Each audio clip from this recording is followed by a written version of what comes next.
Vas-y. Non, pas vraiment. Et notamment, à mon avis, la principale raison, c'est que c'est pas du tout c'est pas du tout le même territoire. Donc il y a plein de paramètres qui permettent de sortir un film différemment. C'est-à-dire qu'en France, en gros, il y a un territoire qui est la France, qui a un groupe de médias qui est à peu près toujours le même. Et donc, la fenêtre pour sortir un film, c'est le mercredi. On sait le mercredi à 18h si le film est vivant ou s'il est mort. Aux États-Unis, il y a 53 États. Chaque État a des médias, des journaux, des télés, etc. Donc, on peut sortir petit à petit. Et donc, du coup, faire des sorties progressives, c'est ce qu'on fait nous. C'est-à-dire que nous, on fait une sortie très très lente qui a commencé en mi-novembre avec 4 salles.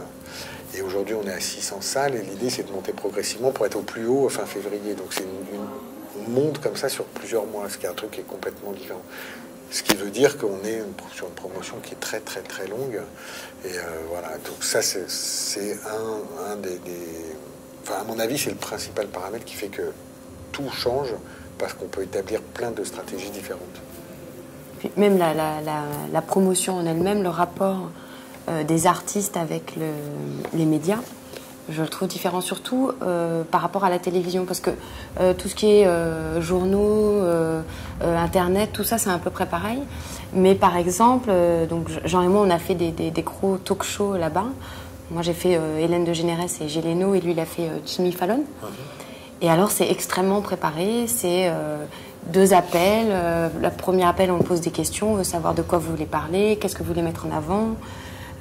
Puis on vous rappelle une deuxième fois pour vous dire ce qu'on a décidé, comment on va cibler les interviews.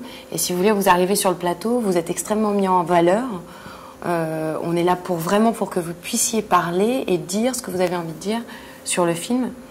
Du coup, ça manque un peu de spontanéité, et en même temps, en tant qu'invité, on se sent en confiance, on sait qu'on ne va pas être piégé, et qu'on a le temps de parler et de faire la promo du film, quoi.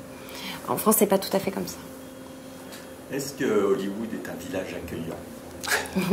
Oui. Enfin, il nous a bien accueillis, on peut pas se plaindre. Nous, on peut parler que de l'expérience qu'on a. L'expérience qu'on a, nous, en tous les cas, c'est effectivement, nous, on a été très très bien accueillis. Le film est un peu chouchou, là. Voilà, il est chouchou parce qu'ils veulent rien à personne, parce qu'il est particulier, parce qu'il leur rend hommage, et voilà, parce qu'il leur raconte leur histoire, et d'une manière qui n'est pas... Les films en général sur Hollywood faits par les Américains sont souvent assez cyniques, sarcastiques. Celui-là n'est pas du tout. Il est un peu même béat, quoi. Donc je crois que ça leur renvoie une image qui leur plaît bien. Finalement, on n'est pas vraiment en compétition avec eux.